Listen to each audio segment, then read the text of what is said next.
ბიზნეს მედია საქართველო. წარმოგიდგენთ.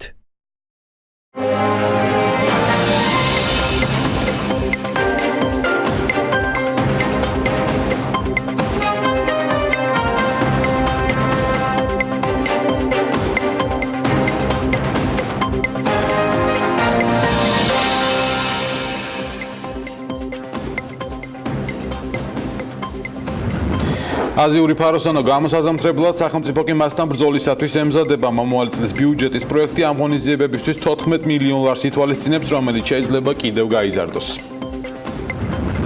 საპენსიო რეფორმაზე მსჯელობა და მუშაობა გრძელდება, რა შეფასებებს აკეთებს ბიზნესის ნაწილი, ხედავენ თუ არა რეფორმის საჭიროებას და არიან თუ არა მზად დამატებითი ხარჯებისთვის.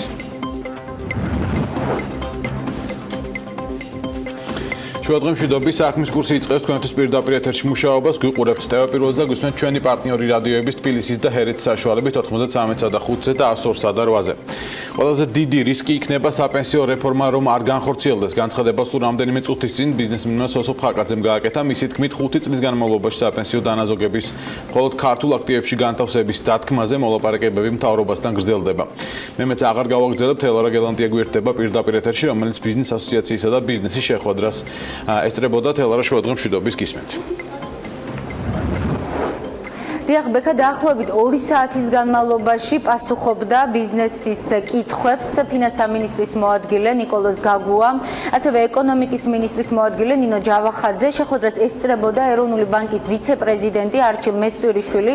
როგორც შეხვედრის დამთავრების შემდეგ ბიზნეს ასოციაციის წევრებმა ჩვენთან საუბარში განაცხადეს, კითხვები ძირითადად შეეხებოდა იმას, თუ როგორ მოხდება საინვესტიციო საბჭოს დაკომპლექტება, რადგან როგორც ცნობილია, საინვესტიციო ფონდში, ანუ საპენსიო ფონდში აკუმულირებული თანხების განკარგვაზე პასუხისმგებელი არის სწორედ საინვესტიციო საბჭო. ასევე შეხვედრის შემდეგ გაკეთებული კომენტარებიდან შეგვიძლია ვთქვათ ისიც, რომ ქართული ბიზნესი სურვილია საპენსიო ფონდში აკუმულირებული თანხების ინვესტირება ძირითადად მოხდეს საქართველოში. ავაკეთეთ დაახლოებით 7 სხვადასხვა შენიშვნა და არის მზაობა ქვეყნის ხელისუფლების მხრიდან, რომ გაითვალისწინონ ჩვენი საბოლოო შენიშვნები, როგორ იქნება დანიშნული საინვესტიციო საბჭოს წევრები, როგორ მოხდება თანხების გარკვა, განკარგვა, იყო ხარჯებთან დაკავშირებული საკითხები. ძალიან ისეთი პროფესიული და იმ საკითხები დავაყენეთ, რომელიც ჩვენი ასოციაციის წიაღში ჩვენმა კომპანიებმა ჩვენ მსჯელობის შედეგად წარმოიქმნა ეს შეკითხვები, დავაყენეთ და თითქმის ყველა შენიშვნაზე მივიღეთ თანხმობა ხელისუფლების მხრიდან. შენიშნები არ იყო, უბრალოდ კითხვა-პასუხის რეჟიმი იყო, უფრო განმარტებებს დავარქვევდი ამას ყველაფერს, ანუ საუბარი იყო, როგორც გითხარით, როგორ მოხდება განთავსება, რომელ ვალუტებში ხომ არ არის რამე შეზღუდვა, მთლიანად თქვა იქ, როდესაც სავალო ფასიან ქაღალდებზეა საუბარი, ხომ არ არის საჭირო იმისაც, რომ განიმარტოს ცალკე, რამდენი უნდა იყოს კერძო, რამდენი უნდა იყოს სახელმწიფო. უბრალოდ მე ვფიქრობ, რომ იყო საკმაოდ საინტერესო ღია განხილვა, კომენტარები იყო მთავრობის წარმომადგენლებისა, რომ ისინი ჩაინიშნავენ ამას, შეიძლება თქვა გააზრება მოხდეს თავიდან და მე ვფიქრობ, მოკლე პერიოდში კიდევ დამატებით შეხვედრა გვექნება. ბიზნეს დღეს ასევე კითხვები დავუსვით იმასთან დაკავშირებით, ხომ არ გამოითქვა მთავრობის წევრებთან შეხვედრაზე სურვილი, რომ შემცირდეს საშემოსავლო გადასახადი, რადგან ფაქტია, ბიზნეს ეზრდება ამ რეფორმის შედეგად ხარჯი, ვინაიდან მას მოუწევს საკუთარ თანამშრომელს დაუბეგრავი ხელფასის კიდევ 2% მის საპენსიო ანგარიშზე შეიტანოს საინვესტიციო ფონდში, მაგრამ როგორც ბიზნესის წარმომადგენლებმა გითხრეს, მათ ასეთი სურვილი დღეს ხმამაღლა არ დაუფიქსირებია, თუმცა როგორც სოსო ფხაკაძემ თქვა, ბუნებრივია, თუ მთავრობა თავად მივა ამ გადაწყვეტილებაზე, ბიზნესი ამას მხოლოდ მიესალმება. ნაკლებად ვარაუდობს საშემოსავლო გადასახადის შემცირებას ვახტანგ ბუცხრიკიძეც, რადგან როგორც მან თქვა, ამ რეფორმის შედეგად ხარჯები ეზრდება ბიუჯეტსაც.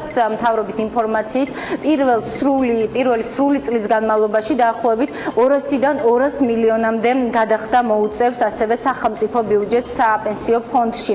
დღევანდელ შეხვედრას ასევე ესწრებოდნენ სადაზღვეო ინდუსტრიის წარმომადგენლები, რადგან კონკრეტული შენიშვნები მათაც აქვთ ამ რეფორმასთან დაკავშირებით. გუშინ საქმის კურსთან საუბარში, მაგალითად, სადაზღვეო კომპანიების ასოციაციის გამგეობის თავმჯდომარეს დევი ხეჩინაშვილს კითხვები ჰქონდა იმასთან დაკავშირებით, რომ ამ რეფორმის შედეგად მოცემული კანონპროექტით ფაქტობრივად თამაშგარე მდგომარეობაში რჩება სადაზღვეო ინდუსტრია, რადგან კერძო დაგროვებითი საპენსიო სერვისი მათაც აქვთ, თუმცა დღევანდელ შეხვედრას ესწრებოდა GPI Holding ჰოლდინგის სამედიცინო დირექტორი ბესიკ ფესტვენიძე და მან შეხვედრის შემდეგ ჩვენთან საუბარში თქვა, რომ გარკვეულ კითხვებზე მათ მიიღეს პასუხი და ისინი იმედს გამოთქვამენ, რომ ბაზარი არის დიდი და სადაზღვევო ინდუსტრიაც იქნება ჩართული ამ რეფორმაში.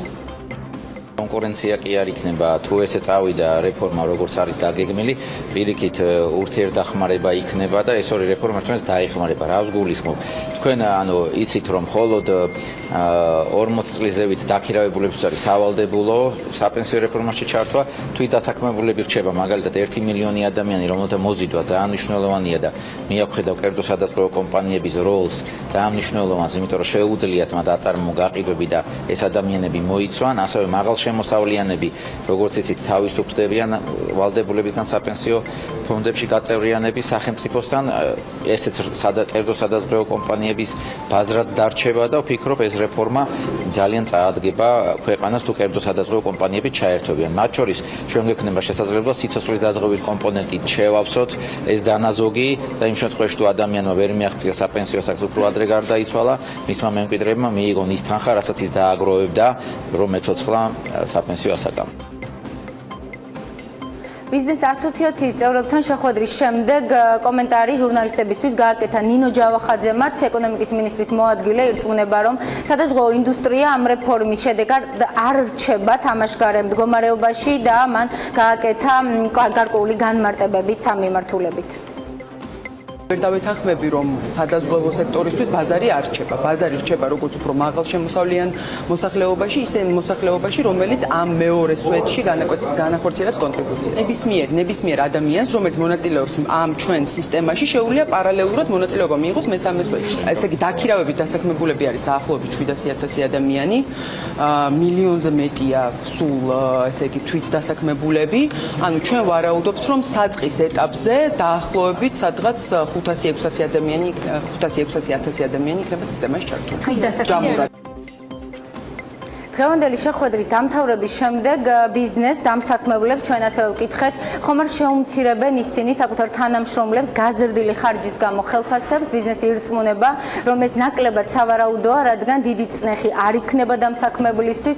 მაგალითად, ვახტანგ ბუცხლიკიძემ თქვა და იმედი გამოთქვა, რომ 90-95% ამ გადაწყვეტილებას არ მიიღებს. ასეთივე მოლოდინი აქვს სოსო ფხაკაძესთან. მე მაყურებელს შევახსენებ, რომ საპენსიო რეფორმა 2018 წლის მესამე კვარტლიდან უნდა ამოქმედდეს. მთავრობა ფიქრობს, რომ კანონპროექტს პარლამენტში სამშობლოდ უკვე შეიტანს წლის ბოლომდე, როგორც დღეს შეხვედრის შემდეგ ბიზნეს ასოციაციის წარმომადგენლებმა თქვეს იმ შენიშვნებზე, რომელიც მათ აქვთ, მთავრობამ გამოთქვა მზადყოფნა, რომ გაითვალისწინებს და უახლოეს მომავალში სავარაუდოდ მსგავსი შეხვედრა კიდევ დაინიშნება. ბექა.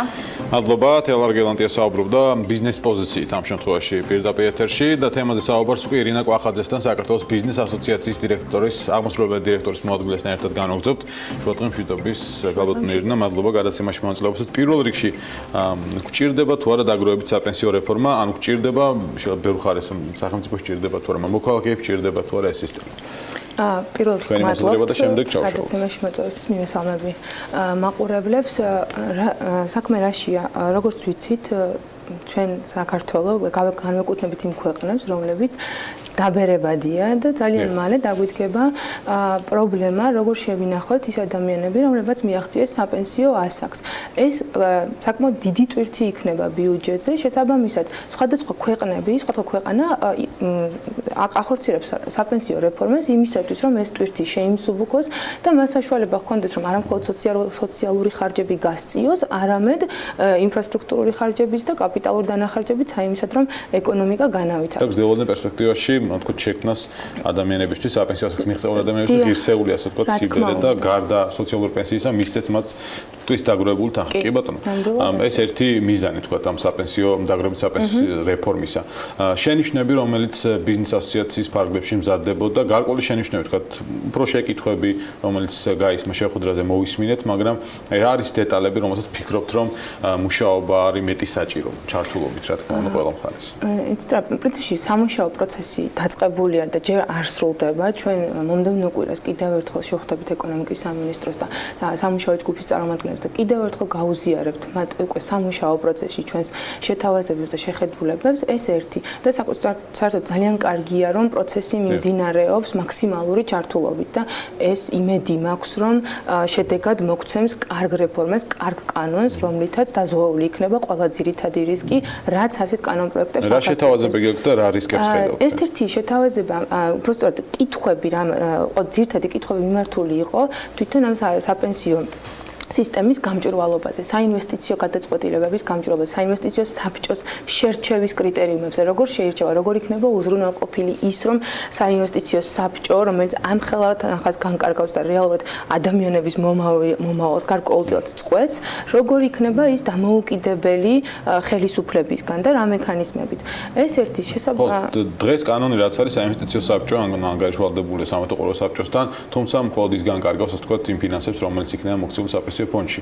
ანუ ეს არსებული სამართო ყოველ საბჭოს დანიშვნის წესი ვიცით, რომ იქ შედის ფინანსთა მინისტრი, ეკონომიკის მინისტრი, თუმცა საინვესტიციო საბჭოს აკონტროლებს ეროვნული ბანკი და მის მითითებებით ხდება. ანუ ეს არ არის საკმარისი მექანიზმები, რომელსაც იცით რა არის საკმარისი შეიძლება ითქვას, რომ კანონმდებლობის დონეზე ეს არის საკმარისი, რადგან საინვესტიციო საბჭოს შესარჩევ კომისიაში შედიან არა მხოლოდ მთავრობის წარმომადგენლები, არამედ პარლამენტის წარმომადგენელი, ასევე ეროვნული ბანკის დამოუკიდებელი კანდიდატი და შემდეგ პარლამენტი ამტკიცებს საინვესტიციო საბჭოს წევრებს. სწორედ ეს დღეს საქართველოს ამ მექანიზმებს იყენებს იმისათვის, რომ უზრუნველყოს დამოუკიდებელი რაღაც სხვადასხვა ორგანოების დამოუკიდებლობა, მარეგულირებლების შორის.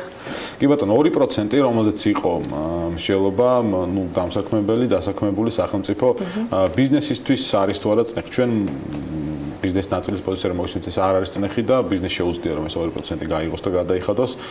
ზოგი ფიქრობს რომ საშემოსავლო გადასახადი შემცირდეს და აქედან გამომდინარე დაკომპენსირდეს ეს 2%-იანი ახალი გადასახადს უწოდებს ბევრი ბიზნესი. საქართველოს ბიზნეს ასოციაციაში ეს არ დაყენებულა როგორც პრობლემა. საქართველოს ბიზნეს ასოციაცია აერთიანებს მსხვილ ორგანიზაციებს. შესაბამისად შეგვიძლია დავასკვნოთ რომ მსხვილი ბიზნესისთვის ეს 2% არ წარმოადგენს არსებით წნეხს. თავისთავად გარკვეული წნეხი იქნება და ეს იქნება გარკვეულ დანახარჯებთან დაკავშირებული, მაგრამ იმის გამო რომ მსხვილი ბიზნესი აცნობიერებს, რამდენად მნიშვნელოვანი არის ლარის, იაფილარის რესურსის გაჩენა ქვეყანაში, როგორც ვხედავთ, ისინი მზად არიან რომ ეს თანხა გაიღონ. თუმცა აქაც შეიძლება რამდენიმე კომპანია არის, რომლისთვისაც ეს, თქო, წარმოადგენს მნიშვნელოვან საკითხს და მას სურს ამაზე საუბარი, მაგრამ უმეტესობის აზრი არის ის, რომ მისაღებია და განსაკუთრებულ პრობლემას ამ 2%-ში ვერ ხედავენ.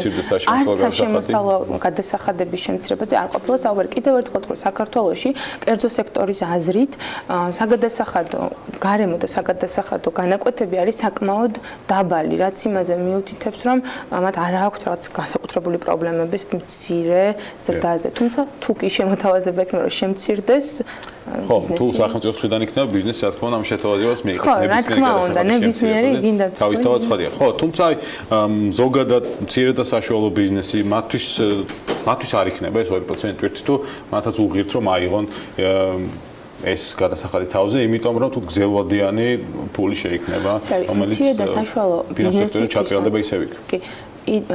ზოგადად ასია ნამდვილად საბოლოო ჯამში ეს თანხა მოხმარდება ეკონომიკის განვითარებას. თუმცა აქვე ხაზგასმით უნდა აღინიშნოს ისიც, რომ ეს საპენსიო რეფორმა პირველ რიგში ემსახურება საპენსიო სქემის მონაწილეების კეთილდღეობას და ყველა დანარჩენი შედეგი და ბენეფიტი არის მხოლოდ შედეგი ამ საპენსიო რეფორმის. ამიტომ არ მინდა ისე გავიგოთ თითქოს საპენსიო რეფორმის ერთადერთი ბენეფიტი არის ეკონომიკური ზრდა, არა, ეკონომიკური ზრდა და განვითარება არის შედეგი. და ცხადია მცირე და საშუალო ბიზნესისთვისაც ეს იქნება სარგებლის მომტანი, მაგრამ არ ვიცი რამდენად ადვილია ისინი დავარწმუნოთ ამაში, იმიტომ რომ მცირე და საშუალო ბიზნესის ელასტიურობა ესეთი ცვლილებების მიმართ გაცილებით უფრო ცნობიერია, ვიდრე თქვათ დიდი ბიზნესი. კი ბატონო, და კერძო სხვადასხვა კომპანიებსაც შენიშვნები ჰქონდათ და აქაც გაჟღერდა შეხვედრაზე. ამ მიმართულებით ასე თქვათ რა შეიძლება გაითვალისწინოს მთავრობამ, ისინი ამბობენ, რომ ფაქტობრივად თამაშგარი მდგომარეობაში რჩებიან და მათაც უნდათ რომ ფორმით იყვნენ ჩართულები ამ სადაზღვევო უკაცრავად საპენსიო რეფორმის ფარგლებში. ვფიქრობ რომ საპენსიო რეფორმა ამ ეტაპზე გარკვეულ სივრცეს ტოვებს იმისთვის რომ განვითარდეს კერძო სადაზღვევოს მესამე პილარი ეგრეთ წოდებული და რატომ 60,000 ლარს ზემოთ სახელმწიფო აღარ არის ვალდებული არც დამსაქმებელი და არც დასაქმებული რომ საპენსიო შენატანები გააკეთონ. ასევე 24,000-დან 60,000 ლარამდე სახელმწიფოს კონტრიბუცია არის მხოლოდ 1%. დამსაქმებელის და დასაქმებულის და ამ შემთხვევაში ალბათ დასაქმებულზეა პირველ რიგში არის აბსოლუტურად თავისუფალი რომ დამატებით შეიტანოს თანხების კერძო საპენსიო სისტემაში. ანუ ამ ნაწილს შეუძლებს სადაზღვევოს ასე ვთქვით იპოვოს თავისი. რა თქმა უნდა, თუ ისინი თქვათ განავითარებენ ამბაზე, ჩვენ კიდევ ერთი გასათვალისწინებელი რა ამდენი წლის მანძილზე ხედავთ რომ საპენსიო კერძო საპენსიო დაზღვევა ვერ განვითარდა. ამიტომ მიზეზებიც უნდა ვნახოთ რატომ ვერ განვითარდა. მიუხედავად იმისა რომ არსებობს. დიდი მადლობა ირინა კვახაძე იყო ჩვენი სტუმარი. მადლობა მას გადაცემაში მონაწილეობისათვის. საპენსიო რეფორმაზე ბევრი მსჯელობა იქნება დარწმუნებული ვარ და ჩვენი მაყურებელიც რა თქმა უნდა იქნება საქმის კურსში განვზოთ გადაცემას ამ წუთებში საერთაშორისო სავალუტო ფონდი კავკასიისა და ცენტრალური აზიის ეკონომიკური აუთლუკის პრეზენტაციას მართავს. პრეზენტაციას ჩვენი ჟურნალისტი ნინო კვინტრაძე ესწრება, რომელიც პირდაპირ ეთერში გვერდება. ნინო, შუადღე მშვიდობის. შუადღე მშვიდობისა ბექა, როგორც აღნიშნე პრეზენტაცია ამ წუთებშიც მიმდინარეობს. მე გაგაცნობთ პროგნოზებს საქართველოსთან მიმართებაში. მიმდინარე წლისთვის საერთაშორისო სავალუტო ფონდი საქართველოში პროგნოზირებს 4%-იან ეკონომიკურ ზრდას, რაც წინა პროგნოზთან შედარებით 0.5%-ით გაზრდილი მაჩვენებელია, ხოლო ფონდის პროგნოზი 2018 წლისთვის შეადგენს 4.2%-ს. როგორც დღევანდელ პრეზენტაციაზე ფონდის მისიის წარმომადგენელმა განაცხადა, კავკასიის და ცენტრალური აზიის რეგიონში ეკონომიკური ზრდის მაჩვენებლები საკმაოდ დაჩქარებული არის ერთ-ერთ მიზეზადაც მსოფლიოში ნავთობის ფასების სტაბილურობას ახელდება, თუმცა ასევე ფონდის ანგარიში აღნიშნული არის, რომ ბოლო წლებში სავალუტო რყევებმა რეგიონის არაერთ ქვეყანაში გამოიწვია გარკვეული რისკების გაჩენა საბანკო სექტორში, თუმცა ეს არ ეხება საქართველოს. პირიქით ფონდი თავის ანგარიში აღნიშნავს, რომ საქართველოში საბანკო ზედამხედველობა მაგალითია იმის თუ როგორ შეიძლება ქვეყანამ გარკვეულწილად შეამციროს ის რისკები, რომელიც თან ახლავს ქვეყანაში სავალუტო რყევებს. რეგიონის ეკონომიკური ზრდა დაჩქარებულია, პროგნოზები გაზრდილია საქართველოს მთავარ სავაჭრო პარტნიორ ქვეყნებში. ამის ერთ-ერთი მიზეზი ნავთობის ფასებიც არის, რამაც ასევე ხელი შეუწყო ზრდას რუსეთში და რაც გავლენას ახდენს საქართველოსაც. ბევრმა ქვეყანამ საკმაოდ ამბიციური სტრუქტურული რეფორმების სტრატეგიები წარადგინა და მათი განხორციელება დაიწყო. თუმცა კვლავ მეტი არის გასაკეთებელი. საბოლოო ჯამში აპრილის პროგნოზთან შედარებით რეგიონის ქვეყნების ეკონომიკური ზრდის პროგნოზები გაზრდილია. დღევანდელ პრეზენტაციას ესწრება როგორც კერძო სექტორის, ასევე აღმასრულებელი ხელისუფლების წარმომადგენლები. ჩვენ საშუალება გვქონდა გავსაუბრებოდით საერთაშორისო სავაჭრო პალატის ხელმძღვანელ საქართველოში ფადიასლის. მისი თქმით, ქვეყანაში ეკონომიკური ზრდის მაჩვენებლები იმაზე უფრო მეტია, ვიდრე წლის დასაწყისში მოლოდინი იყო. ასევე დღეს ფადიასლიმ ჩვენთან საუბარში შეაფასა საერთაშორისო სავალუტო ფონდის გასულ წლის ერთ-ერთი მთავარი რეკომენდაცია, რომელიც ქვეყანაში სხვადასხვა პროდუქტებზე აქციზური გადასახადის ზრდას ეხებოდა. როგორც ფადიასლი ამბობს, ისინი გასულ წელს ამ ცვლილებას ეწინააღმდეგებოდნენ და მათი მოლოდინი გამართლდა, რადგან ქვეყანაში კონტრაბანდული პროდუქციის შემოტანის ფაქტებმა იმატა. მიმდინარე წლის ეკონომიკურ ზრდასთან დაკავშირებით საკმაოდ კარგი მოლოდინები გვაქვს. მონაცემები იყო იმაზე უკეთესი, ვიდრე ველოდით. მთავრობამ ბოლო წლების განმავლობაში საკმაოდ ბევრი რამე სწავლა. ჩვენ გვაქვს მათთან კომუნიკაცია და საქართველოს კარგი რეპუტაცია აქვს საზღვარგარეთ. ჩვენ არ ვეთანხმებოდით საერთაშორისო სავალუტო ფონდს გასულ წელს, როდესაც მათ სრულად გადასახადების გაზრდა, რადგან ვთვლიდით, რომ ეს გაზრდიდა ქვეყანაში კონტრაბანდას. ეს ასეც მოხდა. სწორედ ამიტომ ჩვენ არასდროს ვეთანხმებით ქვეყანაში გადასახადების გაზრდას. ეკონომიკურ ზრდას სხვა სახის რეფორმებით უნდა მივაღწიოთ. დღევანდელ დღეს 2018 წლის ბიუჯეტი არის განხილვის სტადიაში. ჩვენ არ დაგვისრულებია მუშაობა და მხოლოდ დეკემბრის შუა რიცხვებში დავამტკიცებთ. მაკროეკონომიკურად ის არის გამართული ვერსია. დეფიციტი არის 3%-ის ფარგლებში. ეს ბოლო პერიოდის ბიუჯეტებით განსხვავებით ის ვერსია, რომელიც საერთაშორისო სტანდარტებს პასუხობს და ჩვენ ქართულ ხელისუფლებას შეთანხმებული გვაქვს სავალუტო ფონდთან 3%-ის ფარგლებში გახლავთ ესა. გარდა ამისა, მინდა გითხრათ, რომ ეკონომიკური ზრდის მაჩვენებელი 4.5%-ით პრაქტიკულად პასუხობს იმ გამოწვევებს, რაც ამ შემთხვევაში ქართული ეკონომიკური რეალობების წინაშე დგას და ამ შემთხვევაში ის კორესპონდენციაში არის როგორც სავალუტო ფონდის, ასევე მსოფლიო ბანკის იმ მოთხოვნებთან, რომელიც საქართველოს სახელმწიფოს წინაშე დგას დღევანდელ დღეს. საერთაშორისო სავალუტო ფონდის მიმოხილვაში ვკითხულობთ, რომ რეგიონის არაერთმა ქვეყანამ ბოლო პერიოდში საკმაოდ ამბიციური სტრუქტურული რეფორმების სტრატეგია წარმოადგინა, თუმცა უფრო მეტი დაჩქარებული ეკონომიკური ზრდისთვის კიდევ უფრო მეტის გაკეთება არის საჭირო. ჯამში სავალუტო ფონდი რეგიონში ეკონომიკური ზრდის დაჩქარებას ელოდება და ერთ-ერთი ქვეყანა, სადაც ეკონომიკური რეცესია არის მოსალოდნელი მიმდინარე წელს, ეს აზერბაიჯანია. მადლობა, ნინო კვინტრაძე საუბრობდა საქმის კურსს პირდაპირ ეთერში, განაგრძობთ გადაცემას. მთავრობა ჯანდაცვის სერვისების ხარისხის გაუმჯობესების მიზნით რამდენიმე რეფორმას აანონსებს, რომლებიც ეტაპობრივად 2018 წლიდან ამოქმედდება. ერთ-ერთი მათგანია კლინიკებისთვის ერთიანი ფასების დადგენა, ანუ პარლამენტის ჯანდაცვის კომიტეტის თავმჯდომარის განცხადებით არსებული პრაქტიკა, რომელიც ერთსა და იმავე ოპერაციაზე ფასთა შორის საკმაოდ დიდ სხვაობას გულისხმობს, უნდა დასრულდეს. იდეის გარშემო ძალიან ბევრი დეტალი, როგორც ვიცი, დამუშავების სტადიაშია, თუმცა მთავარი არსი ასე ვთქვათ, გასაგებია. ზაზა სინაურიძესთან განვაგრძობთ საუბარს თემაზე. შუადღე მშვიდობის ბატონ ზაზა, მადლობა გადაცემაში მონაწილეობისათვის. პირველ რიგში, რამდენად სამართლიანია ზოგადად ეს სისტემა, რომ ერთიანი ტარიფები დადგინდეს ყველა ოპერაციაზე, ყველა კლინიკისთვის? მოგესალმებით თქვენ მაყურებელს. ძალიან საინტერესო საკითხია, ძალიან კარგად დასმული შეკითხვაა სამართლიანობასთან დაკავშირებით და მინდა გითხრათ, რომ აბსოლუტურად სამართლიანია, ვინაიდან ეს არ არის რაღაც ფასი, რომელიც მოდის საიდან ჰაერიდან. ეს არის ფასი, რომელიც გულისხმობს შეწონილ ყველა იმ პროცედურას, მედიკამენტს თუ თქვათ სიტყვაზე დიაგნოსტიკურ манипуляციას, რომელიც ამ დიაგნოზის გარშემო ტრიალებს. ამას ინგლისურად DRG ქვია, ანუ diagnostic related group ქვია. შესაბამისად, ზუსტად ამ დიაგნოზთან რაც შეიძლება იყოს მიმართებაში, რა პროცედურა შეიძლება იყოს მიმართებაში, ის ყველაფერი შეიწონება და დაითვლება. ამიტომ რაც შეეხება სამართლიანობას, მე მგონი ერთ-ერთი ყველაზე სამართლიანი გზა არის, ვინაიდან იდეაში გათვლილი უნდა იყოს ნებისმიერი манипуляცია. ბატონო, დღეს რა ვითარება სექტორში, ანუ რას ეფუძნება ის აზრი, რომ ერთსა და იმავე ოპერაციას სხვადასხვა კლინიკებში ფასთა საკმაოდ სოლიდური სხვაობაა? ვერ გეტყვით ნამდვილად. ანუ არის ესეთ შემთხვევები თქვენს ემპირიული ფასი იყო. ემპირიული ფასი იყო, თქვათ, რაღაცა დადგენილი და ამ ფასიდან გამომდინარე, ზოგმა თქვათ, ბევრად უფრო დაბალი ფასი დადო რაღაც კლინიკებმა, ზოგმა პირიქით რამ ჯერადად უფრო დიდი ფასი დადო და შესაბამისად აი სამედიცინო პროცესის ფისკალიზაცია, ანუ გათვლა პრაქტიკულად ამ ასე თქვათ დღევანდელ ტარიფებში არ არის გააზრებული. აი შეუშლის თუ არა ეს ხელს თქვენი შეფასებით სექტორის განვითარებას და ზოგადად ახალი ტექნოლოგიების დანერგვას, თუ ერთიანი თამაშწესები იქნება ყველა კლინიკისთვის ბაზარზე?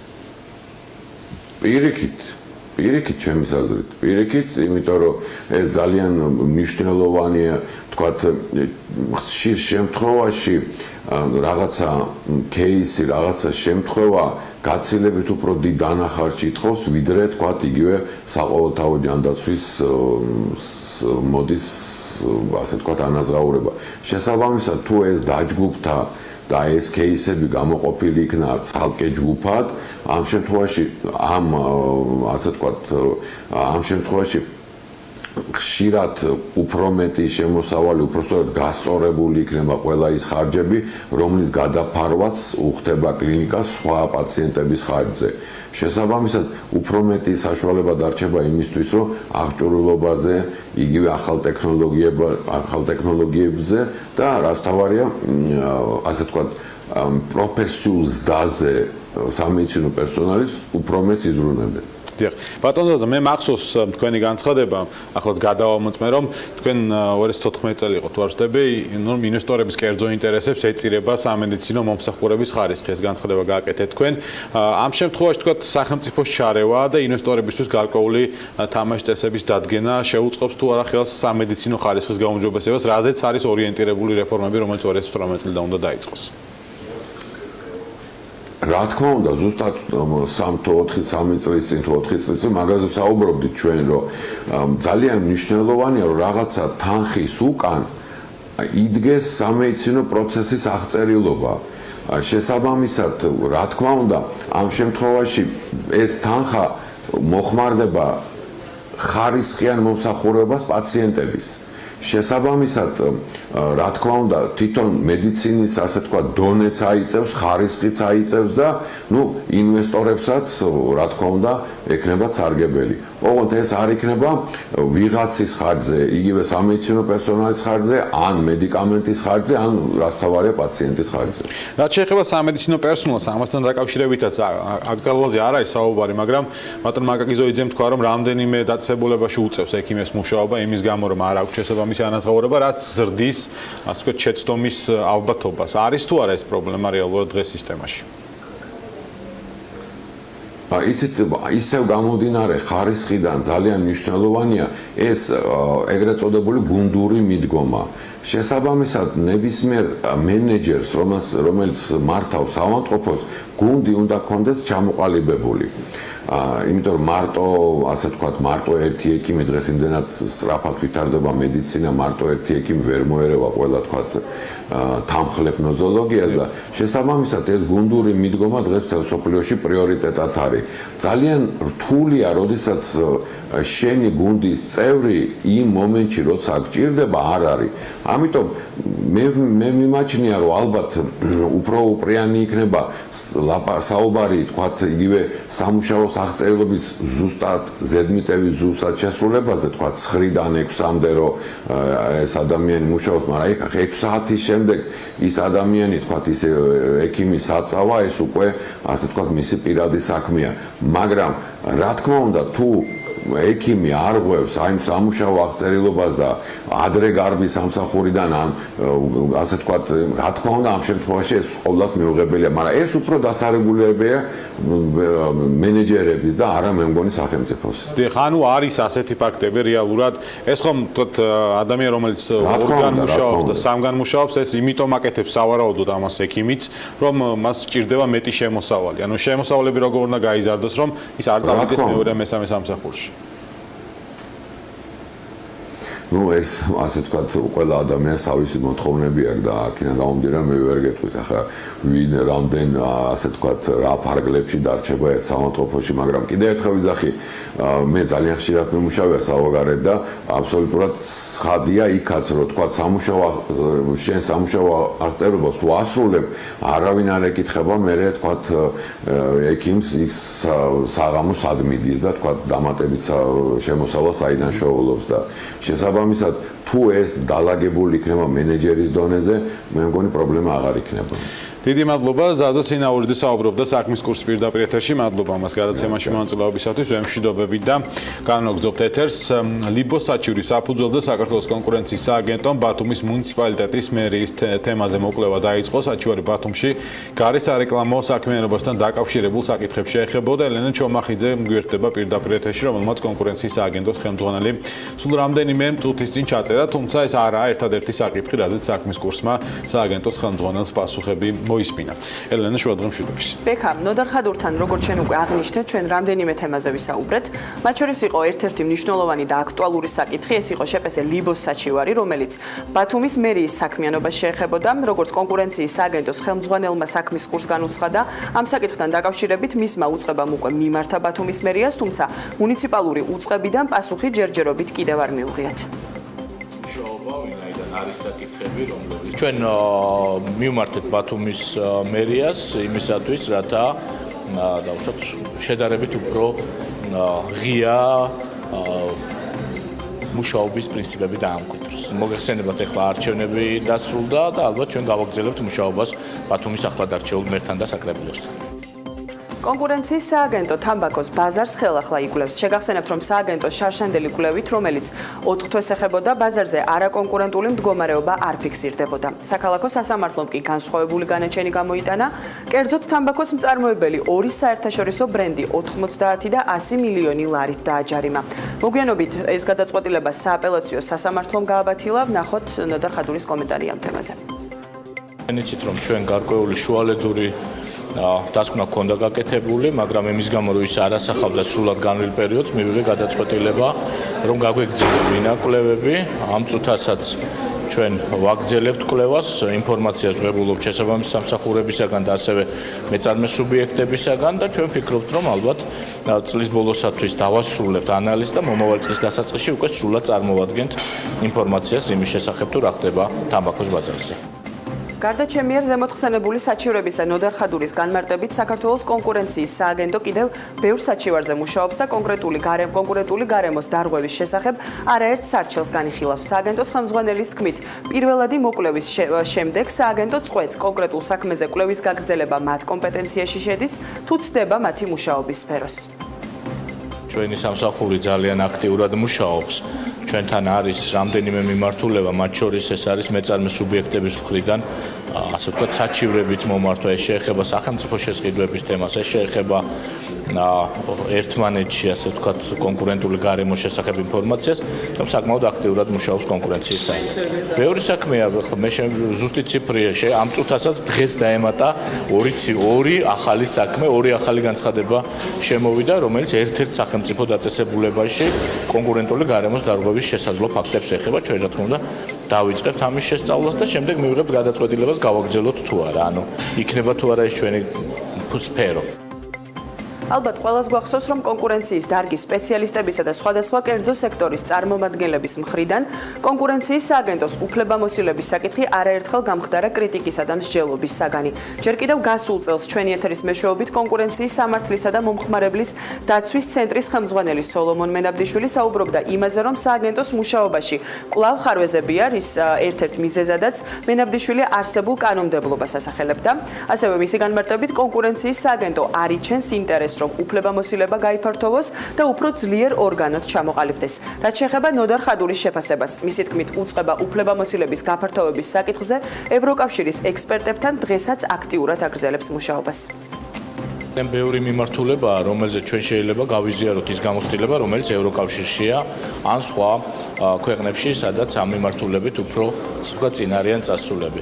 თავარი რაც არის, რომ ჩვენ სამსახური უნდა იყოს ეფექტიანი იმისათვის, რათა უზრუნველყოს ქვეყანაში კონკურენტული გარემოს ფუნქციონირება.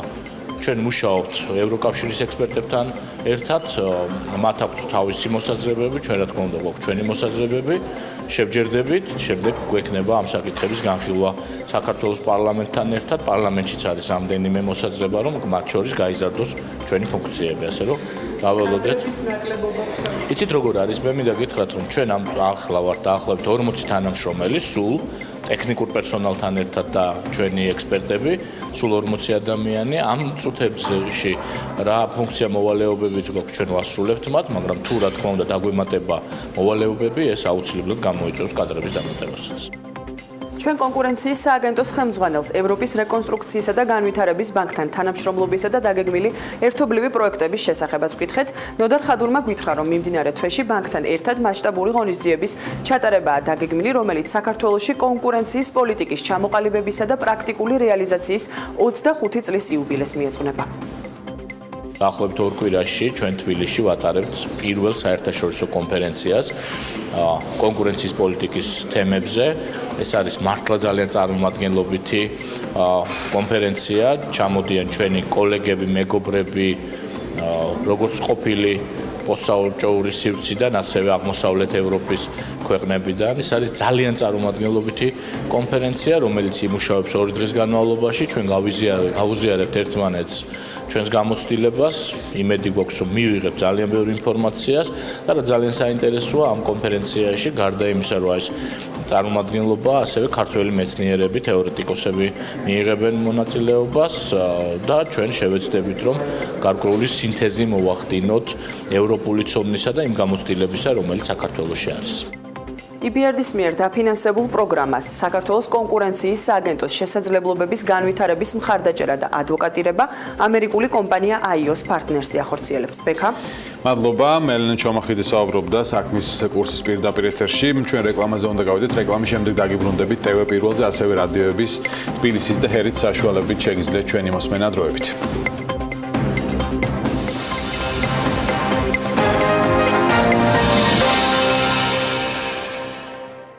განვაგრძოთ პირდაპირ ეთერში მუშაობას ჩვენი მოსმენე რადიოების თბილისის და ჰერეთის საშუალებითაც შეგიძლიათ. მწვანე კონცხი შავი ზღვას საბაგიროთი დაუკავშირდება პროექტს თანაინვესტირების ფონდის კომპანია ტურიზმის განვითარების ფონდი ახორციელებს. საუბარია მწვანე კონცხზე 5 ვარსკვლავიან სამკურნალო გამოჯანსაღებელ სასტუმრო კომპლექსზე, რომლის ღირებულება 110 მილიონი დოლარია. თანაინვესტირების ფონდის ამ და სხვა პროექტებზე სალომე მეცხვარიშვილი მოგვიყვება. სალომე, შუადღე მშვიდობის. შუადღე მშვიდობის ბექა. თანაინვესტირების ფონდის შვილობილი კომპანია ტურიზმის განვითარების ფონდი მწვანე კონცხზე უკვე აშენებს 250 ნომრიან სასტუმროს, რომლის მიზანია მწვანე კონცხი 4 სეზონიან კურორტად ჩამოაყალიბოს. სასტუმროსა და საბაგიროს მიმდებარე ტერიტორიაზე მოეწყება სპორტული მოედნები, აუზი, რესტორანი. შესაბამისად, საბაგიროთი სარგებლობა სასტუმროს სტუმრების გარდა სხვა ვიზიტორებსაც შეეძლებათ. თანაინვესტირების ფონდს სასტუმროს მართვაში მსოფლიოში ლიდერი სამკურნალო გამოჯანსაღებელი ოპერატორი კომპანიის შემოყვანა სურს და მოლაპარაკებებს ამ მიმართულებით უკვე ახორციელებს. ამჟამად მიმდინარეობს მოსამზადებელი სამუშაოები, მიწის სამუშაოები, პარალელურად მიმდინარეობს პროექტირება, როგორც არქიტექტურული, ასევე საინჟინრო, ასევე ფუნქციური. გვაქვს მოლაპარაკებები შესაბამის წარმატებულ და მსოფლიოში ლიდერ სამკურნალო გამოჯანსაღებელი ოპერატორ კომპანიებთან. ასეთი პროექტები და ეს პროექტი კონკრეტულად ძალიან დაეხმარება და ვითხოვდი სხვა ჭრილში გადაიტანს ტურიზმის ზრდას ქვეყანაში. თანაინვესტირების ფონდი ასევე ახორციელებს თაბორის მთაზე პროექტს, სადაც სარეკრეაციო ზონა და გოლფის მოედანი მოეწყობა. პროექტის ღირებულება 60 მილიონი დოლარია და ის 2018 წელს უნდა ამუშავდეს. თბილისის მახლობლად დაახლოებით 10 დღის წინ გაიხსნა კიდევ ერთი გოლფის მოედანი თელეთის მთაზე. თანაინვესტირების ფონდის წარმომადგენელი ამბობს, რომ 2 გოლფის მოედანი არათუ ბევრია თბილისისთვის, არამედ არასაკმარისიც კი არის, რამდენადაც ამ სპორტმა სრულად ახალი ტიპის ტურისტები უნდა მოიზიდოს ქვეყანაში. თბილისისთვის და საქართველოსთვის ეს არის ცოტა და კიდევ უფრო მეტი უნდა იყოს. კიდევ უფრო მეტი უნდა იყოს იმისათვის, რომ მეტი გოლფით გატაცებული და დაინტერესებული ტურისტი შემოვიდეს ერთი და მეორე ეს სპორტის სახეობა ასევე განვითარდეს ქვეყანაში. მიმდინარეობს ამ შემთხვევაში უკვე სამშენებლო სამუშაოები, შესაბამისი ნებართვები მოპოვებულია, შესაბამისი გეგმარება დამტკიცებული არის. თანაინვესტირების ფონდი საქმიანობს ენერგეტიკის მიმართულებითაც. ამ ეტაპზე მიმდინარეობს მტკვარი ჰესისა და ონის კასკადის მშენებლობა. ჩვენ დავსვით კითხვა, რამდენად არის შესაძლებელი თანაინვესტირების ფონდი შევიდეს მზისა და ქარის ენერგიის წარმოებაში. მოვისმინოთ რა პასუხი გაგვცა ირაკლი ქარცელაძემ.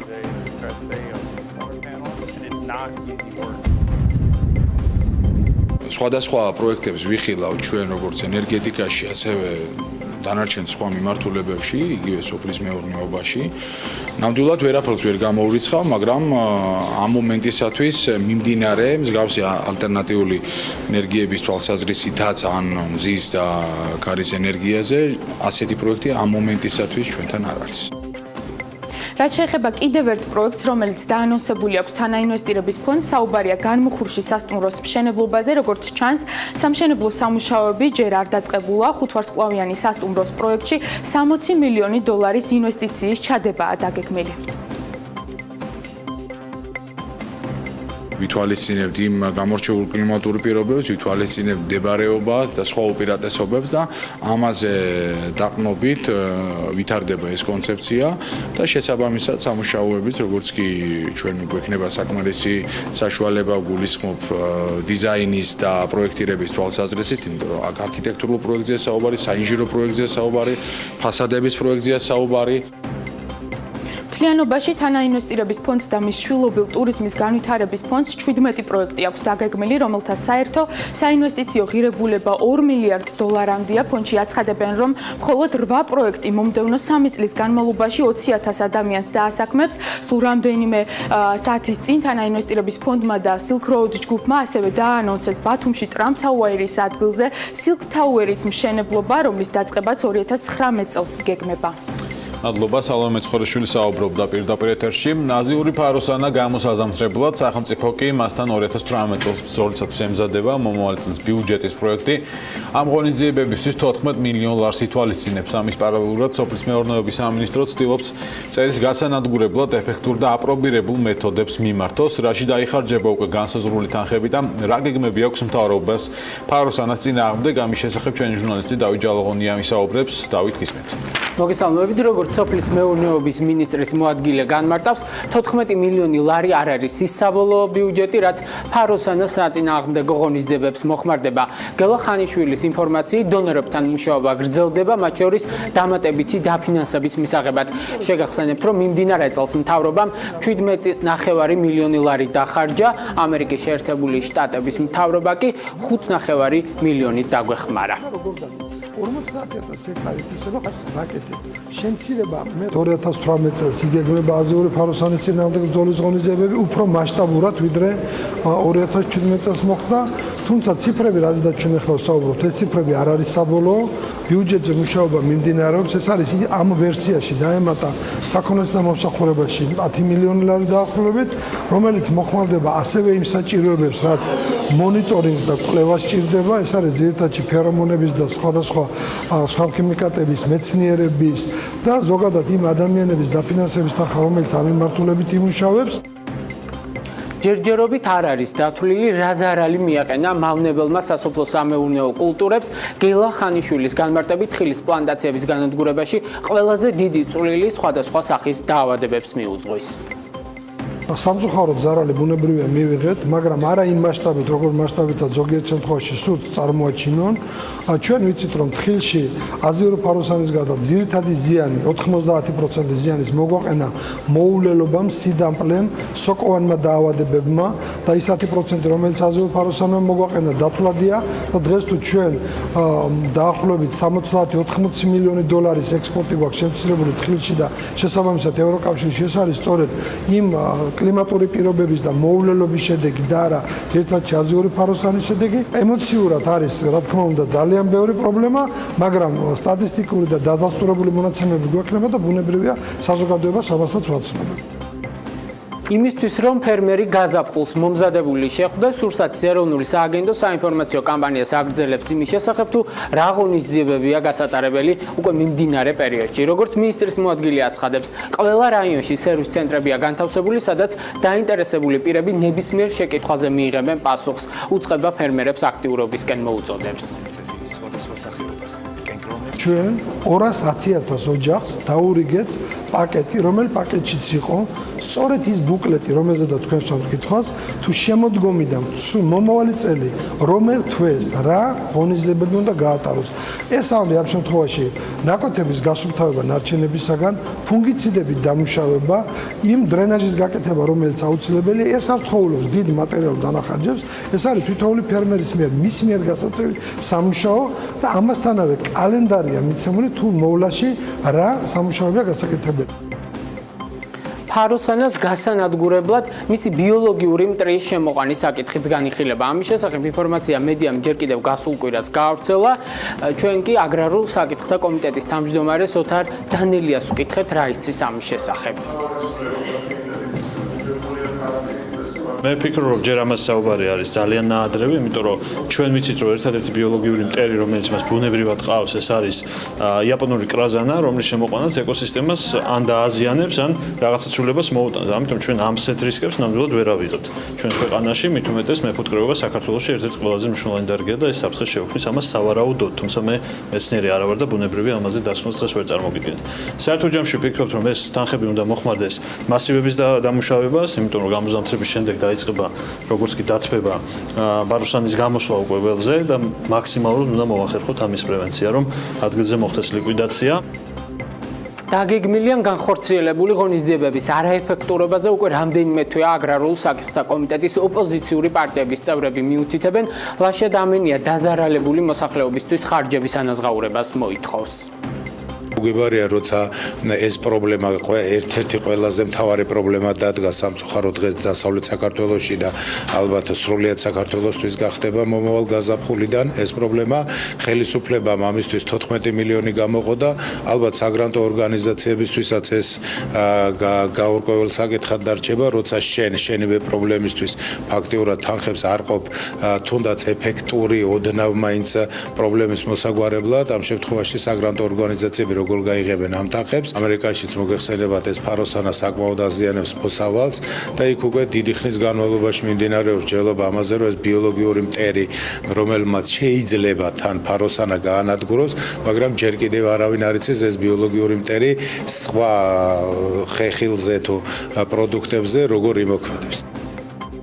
რა თანხა დაიხარჯება ფაროსანას გასანადგურებლად 2018 წელს, გარდა უკვე გამოყოფილი 14 მილიონი ლარისა, ეს მთავრობის მუშაობასა და უკვე დონორების გულისხმიერებაზე იქნება დამოკიდებული. ბექა მადლობა, დათო ჯალაღონია საუბრობდა საქმის კურსის პირდაპირ ეთერში. ვნახოთ რა თანხას გამოყოფს 2018-ში ფაროსანასთან ბრძოლისთვის მთავრობა. საქმის კურსი 15 წელზე ამით დასრულებულია. მადლობა რომ გვიყურეთ.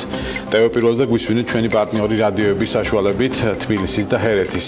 საღამოს 22:45 წუთამდე გემშვიდობებით.